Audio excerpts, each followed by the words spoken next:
Very good morning to all of you. बहुत बहुत स्वागत है आपका एक बार फिर से आपके इस अपने यूट्यूब चैनल पर जिसका नाम है पैरामेडिकल स्टडी पॉइंट।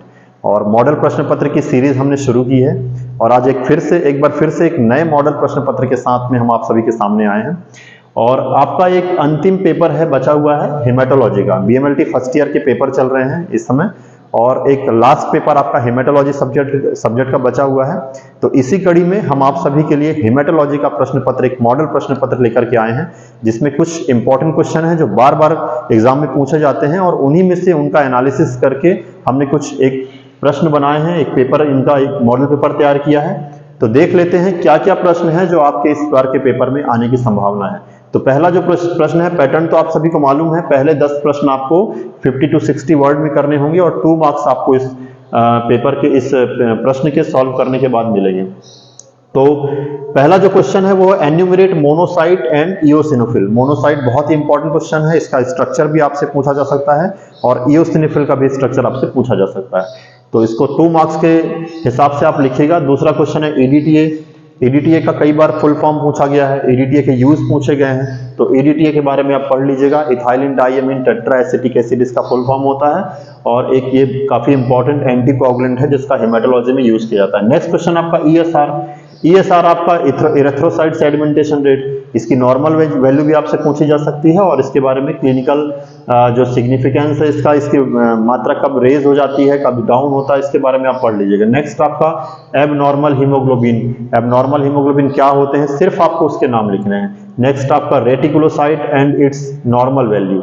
रेटिकुलोसाइट्स क्या है, इसकी नॉर्मल वैल्यू कितनी होती है, इसको आपको लिखना पड़ सकता है। और एक बात मैं आपको और कहना चाहूंगा कि नॉर्मल वैल्यू आप हीमेटोलॉजी में सारे जितने भी आपकी चीजें दी हुई हैं, जितने भी आपके टेस्ट दिए गए हो, चाहे वो हीमोग्लोबिन हो, चाहे वो पीसीवी हो, चाहे एमसीवी, एमसीएससी, मतलब आपको नॉर्मल वैल्यू सभी पढ़ना है। नॉर्मल वैल्यू कुछ भी आपसे पूछ सकता है, तो नॉर्मल वैल्यू अच्छे से तैयार कीजिएगा आप और इसके आपको पूरे पूरे अंक मिलते हैं अगर आपने इसका सही आंसर किया है तो।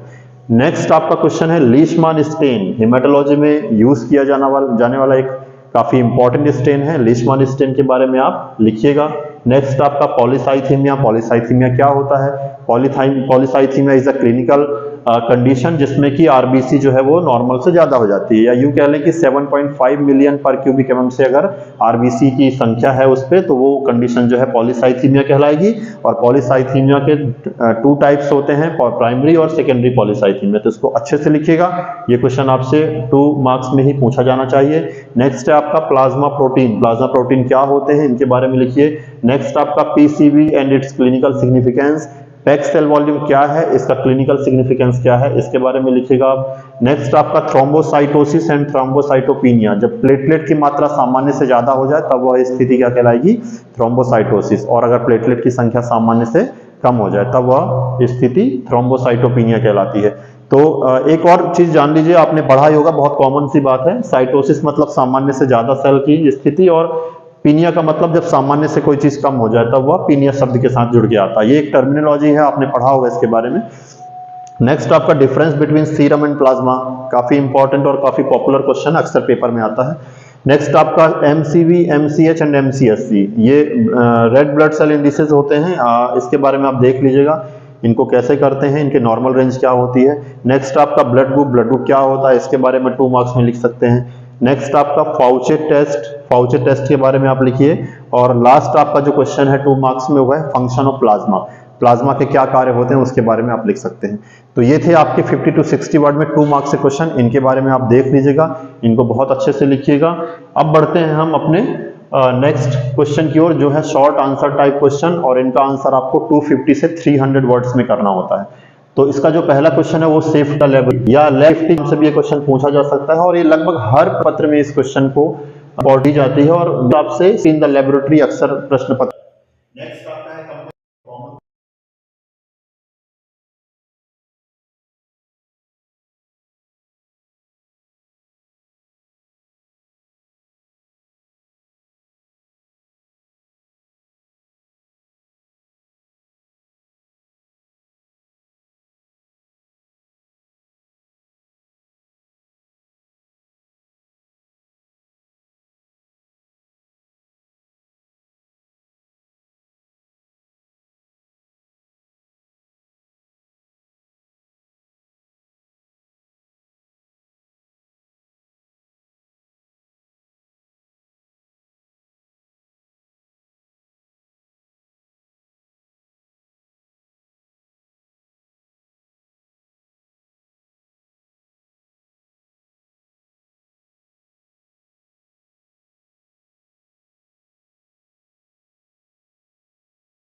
तो नेक्स्ट जो आपके क्वेश्चन है वो ऐसे टाइप आंसर है, इनका मतलब आप निबंधात्मक आपको इनके आंसर करने हैं और काफ़ी ज़्यादा अंकों में करने हैं इनके आंसर, काफ़ी ज़्यादा शब्दों में करने हैं, सॉरी। तो पहला जो प्रश्न है उसमें ये है आपका, describe in details about laboratory organisation in record keeping in haematology. एक हेमेटोलॉजी लैब का लेबोरेटरी ऑर्गेनाइजेशन कैसा होता है और उसमें रिकॉर्ड कीपिंग अपन कैसे करते हैं वो उसके बारे में आपको लिखना है। ठीक है। नेक्स्ट क्वेश्चन आपका, explain anticoagulant and right about advantage and disadvantage of EDTA and sodium citrate. Anticoagulant क्या है, कितने प्रकार के होते हैं, इसके बारे में लिखिए और आपको लास्ट में ईडीटीए और सोडियम साइट्रेट के एडवांटेज और डिसएडवांटेज लिखने हैं कि क्या क्या इनके एडवांटेजेस होते हैं और क्या क्या डिसएडवांटेज होते हैं। तो इसको बहुत अच्छे से पढ़िएगा। एंटीकोगुलेंट वैसे भी आपको बहुत ही महत्वपूर्ण क्वेश्चन है। नेक्स्ट आपका है, describe in details about semen examination. Semen examination का डिटेल आपको लिखना पड़ सकता है। नेक्स्ट क्वेश्चन आपका, describe in details about preparation and staining procedure of blood smear या पेरिफेरल ब्लड स्मीयर भी बोल सकते हैं इसको। तो पेरिफेरल ब्लड स्मीयर को कैसे आप तैयार करेंगे, कैसे प्रिपेयर करेंगे, कैसे स्टेन करेंगे, कैसे उसको एग्जामिन करेंगे, ये आपको क्वेश्चन पूछ सकता है। इसका डिटेल आंसर आपको लिखना पड़ेगा। नेक्स्ट आपका, describe in details about quality assurance in haematology lab. Haematology lab में क्या क्वालिटी एश्योरेंस होता है, क्वालिटी से संबंधित क्वेश्चन पूछा जा सकता है। काफी इंपॉर्टेंट क्वेश्चन, अच्छे से पढ़िएगा इसको। नेक्स्ट आपका, explain anaemia and details about iron deficiency and sickle cell anaemia. Anaemia क्या है, एनीमिया क्या होता है, एनीमिया के प्रकार, कितने प्रकार का एनीमिया होता है और अलग अलग तरह के एनीमिया आपसे पूछ सकते हैं। जैसे कि मैंने यहाँ पे आयरन डेफिशिएंसी एनीमिया के बारे में लिखा है और सिकल सेल एनीमिया लिखा है, तो दोनों काफी ही महत्वपूर्ण हैं, इनको आप पढ़िएगा अच्छे से। Describe leucopoiesis and function of WBC. Leucopoiesis क्या है और डब्ल्यूबीसी के क्या फंक्शन, इसके बारे में आपको लिखना है, तो इसका डिटेल आंसर करना होगा। और एक चीज और, ल्यूकोपोएसिस आपसे 2 मार्क्स से पूछ सकता है कि ल्यूकोपोएसिस क्या है समझाइए, तो उसके बारे में आप लिख सकते हैं। नेक्स्ट आपका है, describe collection preservation and various haematological, describe collection preservation of various haematological specimen. Haematology में जो भी स्पेसिमेन आप कलेक्ट करते हैं उसका प्रिजर्वेशन कैसे करेंगे, उसका कलेक्शन कैसे करेंगे, इसके बारे में डिटेल आंसर आपसे पूछेगा। नेक्स्ट आपका, explain haemopoiesis and platelet count test. Haemopoiesis क्या है, हीमोपोइसिस के बारे में आप लिखिए। हीमोपोइसिस में जनरली तीनों सेल्स का